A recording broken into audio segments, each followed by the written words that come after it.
Well, a few years ago, in an attempt to get an edit approved by a client, I brought a gun to a meeting and pulled it on him and told him that the gun was there to protect his brand identity. And it didn't really go down too well. It was a fake gun, it was a replica automatic pistol, it wasn't a real gun. Yeah, so it didn't have the effect that I was hoping it would have, because it actually made him more determined to change the edit. So what I learned from that, I should have brought a real gun and shot the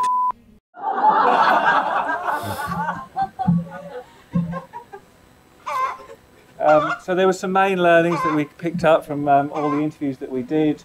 This kind of shows you in terms of, there was areas in cock-ups and creative ideas, misplaced enthusiasm, a lot of poor attention to detail where people are ballsed up, ballsing up around client relationships and probably not being honest.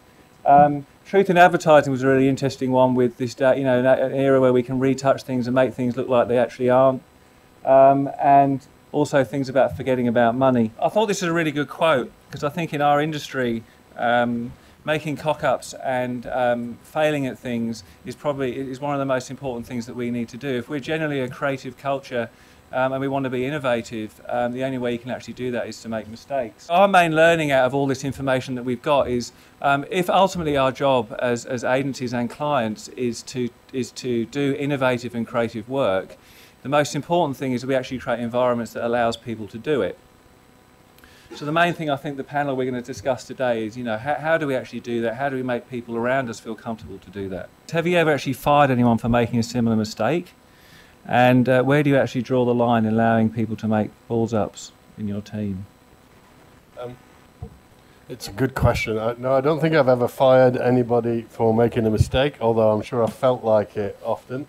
But I do think there's a pretty obvious line between someone who's taken a risk and it hasn't paid off, and a living, breathing, walking retard, right? And they're reasonably easy to spot. So no, I don't think I've ever fired anybody for making a mistake. But there is a difference between a brave risk taker who didn't pull it off and someone who's just not very good at the job. It's not always that easy to spot the retards, I've found. But no, look, I think exactly that. If it's a mistake that was a genuine one and was about truly trying to explore something to get to a better place and it didn't work out, well, you can't fire someone for that. I'm Damian's favourite client by far, because I'm into anything and up for everything. But no, I've never had to fire anyone. And at the moment, probably the more cock-ups I've had than anyone is with you guys in the works. and yet, you're our valued creative lead agency. So I think it's important that if you don't let people push you, then you get nothing. I've never sacked anyone for that. In fact, you might turn around and say, why would you do that? Because, in fact, you've just cost me quite a lot to train you very well. But you've now got experience, you've been through the experience of something that's gone wrong, and in a way that's the best training you can have. So it would be quite the reverse probably, I think, unless that person was going to be a serial problem, then I wouldn't sack them. But I've worked in environments which I think unfortunately have been the reverse to risk taking. They've been risk averse. So actually I'd be more inclined to sack someone or to move them on if they weren't taking more risks. The CEO had asked to see some alternative routes in this week's creative presentation. The agency CEO at the time and I hatched this cunning plan where we'd cobbled together the cuttings from the creative room floor into the worst piece of advertising we could think of, present that as the alternative route, and presume the CEO was finally going to see the light and buy our brilliant creative idea. The CEO loved the piece of work that we thought was shit and promptly proceeded to insist that we went and made that.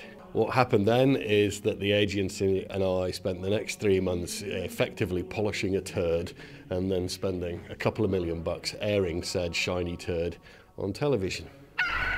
So my learnings from that, I think 2 things. First of all, never trust the most junior member of team in the studio to get something right on a pitch. And secondly, and more importantly, I think anything that can go wrong will go wrong. So make sure you think about all eventualities. The lesson: think before you speak. Well, I think we learned a lot about CEO behaviour. One is that really you shouldn't let CEOs have any say over the script. They're vastly underqualified and have an overinflated view of their own creativity. And secondly, you can never underestimate a CEO's ability to say, make it anyway, and leave you with the results. When we do great work, there's this adrenaline rush and excitement about an idea. So I think the main question to you guys is, when you've got that fantastic idea, what's that moment of fear like, whether you're going to succeed or fail when you're just about to invest in a big campaign? I like that feeling. Am I weird? No. I think that means we might be onto something, and it's not 100% guaranteed success that if I've got the fear the campaign's going to be good. But I'm struggling to think of an example where I thought everything was going to be all right and we didn't just end up running a safe, boring piece of advertising. And I think whenever I think of the word risk, I instantly think of reward, because there has to be that balance between how far you're prepared to go with what you're going to get in return, sort of thing. You know, if things fuck up, and they do, blame your agency. No. Actually, that's pretty unfair, because once you're, and I firmly believe this, that if you don't 100% adopt an idea, once you might think, oh, I'm not 100% sure. You got to trust your gut, but once you're in, you got to be in 100%, because you're a partnership, and the blame game is the worst thing you can do when it comes to not accepting the thing. So yeah, you got to commit and be in. Thanks, Ray. I think being in a safe area is a very dangerous place to be, particularly for companies these days, because let's face it, most corporates are geared to taking risk out of any situation. But when you look at pretty much any category that exists, parity is pretty much, parity abounds. It's not like in the drinks category where both of these two guys play. There's a lot of difference between one product versus another, and if there is, it doesn't exist for very long.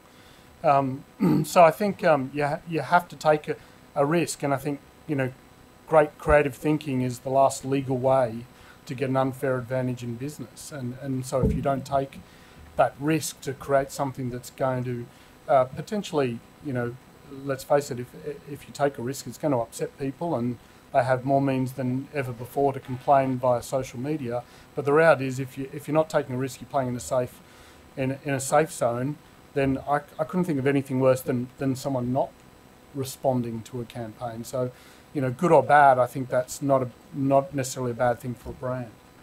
I know there should be some fear, particularly on the agency part, for any campaign they're about to run, because hopefully that means they're taking some risks, and hopefully it's an innovative campaign. But on the other side, you've got to remember that you've got to work really hard to trash a brand. There are good examples of that, and I think what it comes down to is understanding what is the one brand value that you have to protect at all costs. So for Choice, that brand value is trust. If we really hit at trust, and we undermine trust that people have in us, then really it's game over. For other organisations, we were talking about Ratner's earlier, the chain of jewellery shops in the UK, which is it's cheap jewellery. Their brand value, I imagine, was value. Until Mr. Ratner, rocked up and said, actually, a prawn sandwich lasts longer than our jewellery. Now, at that point, he trashed the core brand value. And that's a highly risky strategy. So I would say that, in a sense, fear of a campaign, if you think that it's going to in some way damage your core brand value, well, then don't do it. But you'll be right to be concerned about it. Joe Talcott talked about getting 4,000 complaints from McDonald's campaign. At what point do you kind of use social media to get an indication of whether things are going right or wrong? Nick, do you want to? Yeah, I'm not sure in Choice we've got it terribly wrong on social media yet, except I did think we got it wrong about a year ago, and then I realised we hadn't really. We seem to have got a whole load of comments around something that we'd done, an idea that we'd launched, and there seems to be hundreds and hundreds of comments, until I realised that 6 people produced 90% of those comments. And actually, when you then start to sort of, if you interrogate, who is actually commenting, then actually you realise actually this is something that's being completely blown up, and you need to manage that. But you also need to know that the scale of it isn't quite as big as you thought it was. So I think you can sometimes worry about the great numbers of people who are commenting. Actually, then you can distill it actually, and it's down to a very few people. So I think probably the worst thing in many ways about life in general is if people don't comment on you. So in a funny sort of way, I would feel more concerned if actually we launched a campaign or we did something and it got no reaction. I think the other issue is you can pretty much piss off anyone at any point. No matter it's very difficult to create a campaign that pleases everybody, and I would argue that if you do, then it's probably not a very good campaign because just people don't care. But someone a planner once explained to me that brands are like clubs, and it's important as much as who is in that club as who is not in that club. And I think it's important to rail against that tension as a brand. So by that very nature, sometimes you're going to piss people off, and I don't think it's necessarily a bad thing if it creates some talkability about your brand. Obviously there's degrees with everything, but I don't think you should be afraid of negative comments around your brand. My biggest marketing cock-up, quite a few of them, but the one that really stays with me was working with a client who was auditing us, putting me under a lot of pressure. She was really, really hard. And at some point I was on the phone and I started scribbling on a business card. I was half aware I was doing it, and I changed her surname to the word wanker, as you do, and forgot all about it. And then about 10 days later, this important documentation we had to send over to her, so I gave it to my PA, and I gave her the business card with the word wanker on it, which I'd forgotten about, and I went to a meeting. Got out of the meeting 2 hours later, and she had taken it upon herself, because she's very good at her job, to write a fax note to the client from Mark Holden to Judith Wanker. So what have I learned from that? 2 things. First thing, if you are going to recruit a PA, get a clever one. Second thing, if you are going to come up with a nice little name for a client, don't use the word wanker. It doesn't work. Can you actually be a good leader and have flaws? Esty, but too. Look, mate, I certainly agree with that. It's never an easy thing to do, but I think if you're only a person that talks about all the good stuff you do, people look at you pretty shallowly. And if you talk about the stuff-ups that you do, it's certainly, I think it gains you a level of trust with people and also a level of respect that you are human. I agree. I think it's kind of it's kind of a newer thing in the kind of leadership bullshittery you can read on the internet, but it's one of the ones I subscribe to. I like this notion of authenticity in leadership being actually at the heart of how to do it well. And I think the same is true of brands. I think you'll get more respect from your consumer if you allow your brand to show its dirty underside at times as well, right? And just accept that we don't always get it right. By recognising what you're no good at, really, quite frankly, or not very good at, hopefully you surround yourself with people who are good at those things. And if not, then your organisation, as much as you are, become delusional. And then you do get, as you said in that clip, a chief executive who thinks that he's creative. In our industry, do we actually think that we suffer from not taking enough risks? That's what I love about our industry, isn't it? In the main, we're pretty bloody good at it. There are ways of killing risk-taking in advertising, and I know certainly most of my agency friends would claim research is the death of risk-taking in advertising. That's a conversation for another time. What I love about this job is it's got some creativity at the heart of it, and that in itself is a risk-taking thing. So, no, I think we're in the right place. I think we should populate our industry with risk-takers. That's hopefully what attracts us to do this job.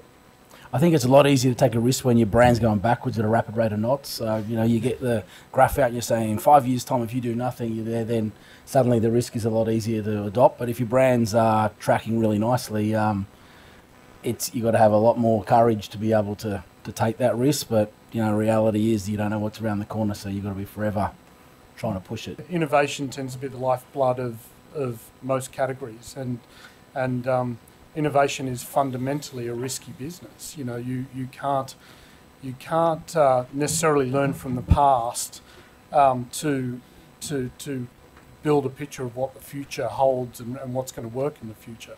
So I think one of my favourite quotes, and something we talk about a lot at the agency, is one of the greatest sort of innovators of modern time, Albert Einstein, said, imagination is more important than knowledge, and I think that's true. You have to learn as much as you can, but at some point you have to sort of step off the ledge and go for it, and you just can't do that without taking some sort of risk. So it's important to do in everything we do.